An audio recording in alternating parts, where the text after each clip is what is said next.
제자들에게 이르시되 그러므로 내가 너희에게 이르노니 너희 목숨을 위하여 무엇을 먹을까 몸을 위하여 무엇을 입을까 염려하지 말라. 목숨이 음식보다 중하고 몸이 의복보다 중하니라. 까마귀를 생각하라. 심지도 아니하고 거두지도 아니하며 골방도 없고 창고도 없으되 하나님이 기르시나니 너희는 새보다 얼마나 더 귀하냐. 또 너희 중에 누가 염려함으로 그 키를 한 자라도 더할 수 있느냐. 그런즉 가장 작은 일도 하지 못하면서 어찌 다른 일들을 염려하느냐. 백합화를 생각하여 보라. 실도 만들지 않고 짜지도 아니하느니라. 그러나 내가 너희에게 말하노니 솔로몬의 모든 영광으로도 입은 것이 이 꽃 하나만큼 훌륭하지 못하였느니라. 오늘 있다가 내일 아궁이에 던져지는 들풀도 하나님이 이렇게 입히시거든 하물며 너희일까 보냐. 믿음이 작은 자들아, 너희는 무엇을 먹을까 무엇을 마실까 하여 구하지 말며 근심하지도 말라. 이 모든 것은 세상 백성들이 구하는 것이라. 너희 아버지께서는 이런 것이 너희에게 있어야 할 것을 아시느니라. 다만 너희는 그의 나라를 구하라. 그리하면 이런 것들을 너희에게 더하시리라. 적은 무리여 무서워 말라. 너희 아버지께서 그 나라를 너희에게 주시기를 기뻐하시느니라. 너희 소유를 팔아 구제하여 낡아지지 아니하는 배낭을 만들라. 곧 하늘에 둔 바 다함이 없는 보물이니 거기는 도둑도 가까이 하는 일이 없고 좀도 먹는 일이 없느니라. 너희 보물이 있는 곳에는 너희 마음도 있으리라. 할렐루야. 오늘도 이 아침에 주의 말씀을 사모하여 이 시간에 우리와 함께하여 주시는 여러분을 주의 이름으로 사랑하고 축복합니다. 오늘은 주의 살아있는 이 생명의 말씀이 여러분의 마음과 생각을 조명하여 주심으로 말미암아 우리 내면과 인격이 또한 삶이 예수 그리스도에게 좀 더 가까워지는 은혜의 시간이 되기를 다시 한번 축복합니다. 우리는 계속해서 누가복음 말씀을 통하여서 예수 그리스도의 행적과 그분의 말씀을 통하여서 이 땅에서 그리스도인으로 어떻게 살아가야 될지 그 지혜와 깨달음들을 계속 배워가고 있습니다. 오늘은 본문의 말씀을 통하여서 염려와 근심, 걱정할 수밖에 없는 이 세상에서 어떻게 염려, 근심하지 않고 살아갈 수 있는지 하나님의 음성을 듣게 될 것입니다. 우리는 일상을 살아가면서 염려, 근심이 끊이지 않고 있습니다. 특별히 요즘처럼 코로나의 위기 시대 가운데에서 우리는 매일매일 코로나에 혹시나 감염되지 않을지, 이로 인해 건강은 상하지 않을지, 이 코로나가 언제나 종식이 될까 염려하게 되오죠. 또 이로 인해서 입게 되는 경제적 타격이 언제쯤에나 멈출 수 있을지, 또 우리 자녀들은 언제 이 교육이 정상화되어질 수 있을지, 또 우리가 기쁨으로 만끽하며 하나님 앞에서 예배드렸던 이 예배당에 나와 하나님을 언제 마음껏 예배하며 찬양할 수 있을지, 먹고 사는 일은 물론이지만 이걸 뛰어넘어 불의의 사고와 예기치 못한 질병, 또 그로 말미암아 가중되는 미래에 대한 이런 불확실성과 불확정성으로 말미암아 우리는 늘 불안해하며 염려 가운데 살아가고 있습니다. 이러한 시국에 그리스도인은 과연 동일하게 염려와 근심 가운데 살아가야 되는 것인가? 우리는 이 땅에서 어떻게 살아가야 되는 것인가? 주님께서 오늘 말씀을 통하여서 우리에게 권면해 주고 계십니다. 오늘 본문은 세속사에서 세상과 구별되어 예수님을 따르는 제자들에게, 우리와 같은 제자들에게 예수님께서 주시는 말씀입니다. 그런데 그 제자들이 살아가고 있는 그 현실도 우리가 살아내고 있는 지금의 현실과 같이 염려와 근심이 끊이지 않고 많을 수밖에 없는 상황이었습니다. 제자들은 잘 아시는 것처럼 예수님을 따라서 많은 지역들을 순회하며 그것들을 순회하면서 복음을 전하고 치유하고 회복하는 사역들을 해 가셨기 때문에 그들에게 안정감을 줄 수 있는 고정된 수입은 없었습니다. 그래서 매일매일을 어떻게 살아야 될까요? 매일매일 무엇을 먹어야 될지, 또 오늘은 무엇을 마셔야 될지, 오늘은 우리 무엇을 입어야 될지, 의식주에 대해서 염두에 두는 것이 그들에게는 현실적인 문제일 수 있었습니다. 그로 인해 염려와 불안에서 자유로울 수 없었던 것이죠. 예수님께서 그러한 제자들에게 눈을 마주하면서 오늘 이 말씀을 주시는 것입니다. 무엇을 먹을까? 무엇을 막을까? 무엇을 마실까? 무엇을 입을까? 염려하지 말라.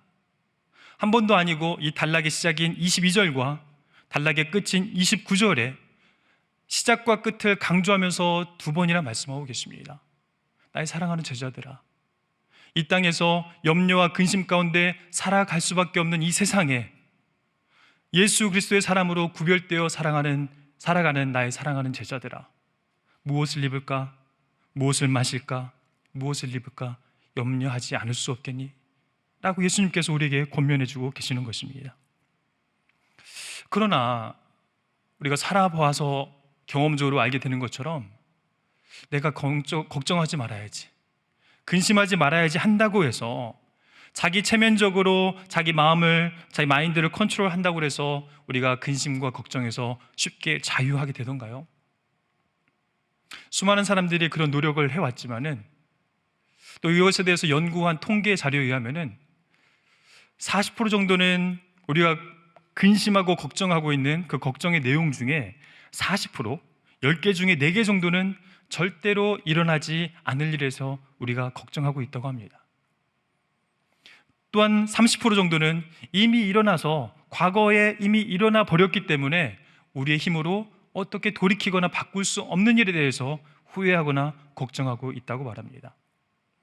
그럼 그 나머지 30%는 어떤가? 그 나머지 30% 중에서도 22%에 해당되는 것은 대부분이 사소하고 무의미한 것들에 대해서 걱정을 하고 있다고 합니다. 그럼 나머지 8%에서 4%는 우리가 통제할 수 없는, 우리 통제 영역 밖에 있는 것들에 대해서 우리 염려하고 근심하고 있다고 하죠. 정작 4%만 우리가 통제할 수 있고 통제 가능한 것은 100개 중에 4개. 하루에 100번의 걱정을 한다면 4번 정도만 우리가 통제할 수 있는 걱정이라는 것이죠. 우리와 염려와 근심으로 세상이 바뀌고 여러분의 상황이 바뀔 수 있다면 저도 여러분에게 걱정하고 염려하라고 말씀하고 싶어요. 그런데 우리가 근심하고 염려한다고 해서 상황이 바뀌지 않지요. 그러한 근심과 염려의 태도는 도리어 우리의 심령을 메마르게 하고 우리 영혼이 갈급해지게 하고 우리 영혼이 무뎌지게 하고 하나님을 찾기보다는 도리어 세상에 함몰되어져서 부정적인 생각으로 또 그 결과가 아무리짐으로 말미암아 더욱더 이 깊은 어둠의 심연에 빠지게 되는 결과를 가져올 때가 많습니다. 그래서 예수님께서 오늘 본문의 말씀처럼 우리에게 말씀하시죠. 너희가 염려함으로 그 키를 한 자라도 더할 수 없다. 걱정과 염려로 그 어떤 문제도 해결할 수 없다라고 말씀하고 계시는 것입니다. 그래서 우리 예수님께서 우리에게 시선을 걱정하는 일상에서 떼내어 하늘을 보게 하시죠. 저 하늘의 공중에 나는 새를 바라보라. 저 까마귀를 한번 바라봐라. 누가 기르고 저렇게 생명을 유지하며 살아갈 수 있게 하시더냐.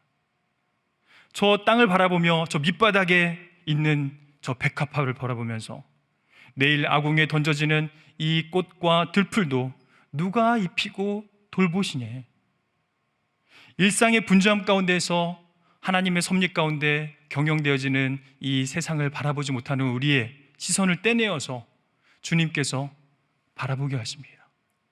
저 하늘과 저 땅을 창조하신 하나님을 바라보게 하십니다. 근데 이 내용에 대해서는 우리가 참 많이 알고 있어요. 머리로 잘 이해하고 있어요. 하나님께서 이 땅의 모든 피조물을 창조하셨고 그의 섭리 가운데에 또한 그의 놀라운 계획 가운데에 돌보신다는 것 우리가 머리로 잘 알고 있습니다. 그런데 이게 믿음으로 작동이 되어져서 우리 일상의 매일의 삶 가운데에서 그렇게 반응하며 살아가는 삶을 우리가 살아가지 못하는데 그 어려움이 있습니다. 왜 우리가 실제 삶 가운데에서 이 믿음이 실제 역사가 되어지고 능력이 되어져서 우리 삶 가운데의 염려와 근심을 이겨내며 그 가운데 참된 평안과 회복의 능력을 경험하지 못하는 것일까요? 이 까마귀를 볼 때 좀 단서가 있는 것 같아요. 들의 백합화를 볼 때 단서가 있는 것 같아요. 우선 까마귀를 보면은 저는 좀 느낌이 더 온 것 같은데 왜 우리가 그렇게 하지 못할까? 그것은 우리가 까마귀라는 것을 인정하기 싫어서인 것 같아요. 그러면 우리가 한국 정서상 까치라고 하면은 길조이니까 인정하기 쉬울까요? 그런 차원은 아닌 것 같아요. 우리는 스스로가 자꾸 독수리가 되고 싶어 하죠. 세상에서 인정받는 높은 그 어떤 존재가 되고 싶어 하는 욕심에 붙들려 사는 경우가 많습니다. 하나님이 우리를 창조하셨고 나를 있는 모습 이대로, 나의 존재 이대로, 나를 창조하신 이 모습 이대로의 정체성을 인정하고 받아들이며 남과 비교하지 않고 하나님이 창조하신 그 모습 그대로 감사하며 인정하며 받아들이며 살아갈 수 있느냐? 여러분, 우리는 까마귀이고 백합화임을 인정할 때에 겸손히 지금의 내 삶을 소중하게 여기며 하나님의 은혜와 섭리를 발견하게 됩니다. 그때 우리는 염려와 근심, 걱정의 굴레에서 참된 자유를 경험하게 되는 것이죠. 여전히 내 인생의 주인이 나인 것처럼 내 뜻대로 내 삶을 살아갈 수 있다고 생각하며 내 삶에서 내 아성을 위해서 살아가게 될 때는 염려와 근심 가운데 여전히 살아갈 수밖에 없는 것이 우리 인생인 것이죠. 더 심각한 문제는 그러한 인생 가운데는 예배가 없다는 것입니다. 가인의 예를 들고 말씀을 마치려고 하는데요, 우리가 잘 알고 있는 것처럼 가인이 바로 이러한 삶을 살았습니다. 가인이 가인됨을 스스로 인정하지 않고 하나님께서 본인을 받아주시지 않는다라는 이 거절감으로 말미암아 하나님의 주권을 인정하지 않고 도리어 하나님 앞에서 떠나버리죠. 결국은 떠나서 어디로 갑니까? 놋 땅이라는 곳으로 가게 되죠. 이 놋 땅이라는 이름 자체가 우리 인생의 한 단면을 보여주는 것 같은데 바로 유리하는 땅, 방황하는 땅, 그런 인생들을 가리키는 곳입니다. 그곳에서 지금까지 하나님의 보호와 하나님과의 교제 가운데에서 온전한 안정감을 누렸던 가인이 하나님이 함께 계시지 않는 공간으로 떠남으로 말미암아 그곳에서 두려움과 염려와 근심 가운데 살아갈 수밖에 없게 되었죠. 자기를 지켜주던 그 보호, 안정감을 느끼지 못하기 때문에 그때 가인은 둘 중에 하나를 선택했어야 했을 것입니다. 하나는 자기의 힘으로 이제부터는 내 인생은 내 것이기에 자기만의 성을 쌓아가는 것입니다. 가인은 그렇게 했죠. 그래서 가인이 아들의 에녹의 이름을 따라서 에녹성을 짓게 되죠. 그리고 그 든든하고 자기가 그 안에 숨어서 하나님 없이도 자기의 힘으로 자기의 능력으로 성을 한 단 한 단 한 단 쌓아가면서 그 가운데서 두려움과 염려로부터 자기 스스로를 지켜내려고 애를 쓰기 시작했죠. 그러면서 이루어진 것들도 많이 있었습니다. 여러 가지 문화와 메소포타미아 문명이 발전되어지는 놀라운 결과들도 이뤄내긴 했죠. 그러나 그곳에서는 뭐가 없었습니까? 예배가 없었습니다. 하나님이 안 계셨습니다. 하나님 없이 자기 인생에 자기가 주인이 되어져서 하나님 없는 삶을 살아가게 되었던 것이죠. 그래서 그의 삶은 여전히 고단하고 수많은 염려와 근심 가운데에 이 공격에 대한 두려움 가운데에 자기를 더 강화해 가는 방식으로 스펙을 더 쌓아가고 남이 쉽게 자기를 넘보지 못하도록 권력과 재정과 명예를 더 높이는 방식으로 자기를 지켜갔죠. 그곳에서는 그래서 예배가 없었고 하나님의 영광이 드러나지 않았습니다. 그러나 아담과 하와의 세 번째 자녀인 셋을 통하여서 낳게 된 에노스, 셋은 에노스라는 자녀를 에노스라는 이름으로 명명합니다. 에노스의 뜻을 알게 되면은 자기 자녀를 어떻게 저렇게 지을 수 있을까 싶을 거예요. 에노스의 뜻은 쓸모없는 자, 한계가 많은 자, 죽을 수밖에 없는 자, 소망이 없는 자라는 뜻인 거예요. 하나님 떠난 자는 이렇게 소망이 없고 죽을 수밖에 없는 자이구나 라는 걸 깨닫게 된 것이죠. 근데 놀랍게 자기가 자기 한계를 인정하고 자기의 모습을 받아들이고 내가 까마귀와 같은 존재이며 이 세상에서 하나님께서 나를 그렇게 지은 존재이고 연약한 존재이고 한계가 많은 존재이고 우리가 하나님 손에 붙들려서 진토로 만들어진 존재임을 발견하고 쓸모없음을 고백하게 될 때에 그때에 바로 여호와의 이름을 부르며 예배가 회복되어지기 시작합니다. 바로 하나님의 하나님 되심을 고백하는 시작이 바로 그 지점에 있었던 것이죠. 내가 나를 인정할 때에, 내가 진토임을 고백하게 될 때에, 내가 하나님 떠나서는 부질없는 존재이며 흙먼지처럼 아무것도 의미 없는 존재임을 고백하게 될 때에 바로 그곳에서 예배가 회복되어지며 백합화에게 입혀졌던 놀라운 영광이 그곳에서 드러나게 됐던 것입니다. 간절히 바라옵기는 우리의 삶을 통하여서 이런 고백이 회복되어지고, 이런 고백을 통하여서 솔로몬이 누렸던 그 영광보다, 솔로몬이 드러냈던 그 영광보다 더 큰 영광들이 여러분의 삶을 통하여서 드러내어지기를 간절히 축복합니다. 하나님을 신뢰함으로, 하나님을 의지함으로, 하나님께서 나의 창조주이고 나는 그분의 피조물인 것을 고백하고 인정하여 드림으로 나의 지금의 모습을 주님 앞에서 인정해드리며 받아들이게 될 때에, 그리고 하나님 앞에서 하나님이 이 땅을 지금도 경영하시고 다스리신다는 그 하나님의 섭리를 인정해드리고 그분에게 온전한 믿음을 내어드릴 때에 우리 삶 가운데서는 진정한 자유와 평안이 회복되어질 것입니다. 염려와 근심이 여러분의 삶을 압도하지 못할 것입니다. 여러분의 삶을 통하여서 하나님이 영광을 받으실 것입니다. 오늘 하루도 그 하나님을 기대하며 여러분의 삶을 통하여서 그 하나님의 영광이 되어지는 여러분의 삶이 되어지기를 주님의 이름으로 축복합니다. 같이 기도하시겠습니다. 지금도 살아계셔서 이 시간과 공간을 다스리시고 나의 지경을 넘어서 이 땅과 이 열방을 통치하시는 아버지 하나님, 그 하나님의 이름을 찬양하고 높여드립니다. 그러나 우리의 믿음이 그 하나님을 온전히 주목하여 바라보지 못하고 내가 경험하고 있는 수많은 어려움과 위기 앞에 염려와 근심으로 반응하게 될 때가 얼마나 많은지 모르겠습니다. 그 염려와 근심보다 더 크신 아버지 하나님을 바라볼 수 있는 믿음의 눈을 허락하여 주십시오. 이를 위하여서 내 스스로가 더 높은 무엇인가 되려고 애쓰기보다는 하나님께서 내게 두신 놀라운 계획을 바라볼 수 있고 하나님의 섭리를 인정해 드릴 수 있는 까마귀와 백합화와 같은 저희들이 될 수 있게 인도하여 주셔서 저희들의 삶을 통하여서 영광 받으신 하나님을 온전히 높여드리는 저희들의 삶이 될 수 있게 인도하여 주십시오. 하나님의 영광을 위해서 온전히 매일의 일상의 삶을 성실히 살아가는 저희들의 삶이 될 수 있게 인도하여 주십시오. 저희들은 하나님의 창조주의 손에 올려진 진토와 같은 존재임을 인정하며 하나님의 뜻에 온전히 내어드리는 신뢰와 믿음을 회복해가는 저희들이 될 수 있도록 인도하여 주십시오. 오늘의 삶 가운데에도 우리의 인생을 붙들어 하나님의 영광을 위하여 귀하게 살아나게 하여 주실 주님을 의지하고 감사드리며 살아계신 예수님의 이름으로 기도드립니다. 아멘.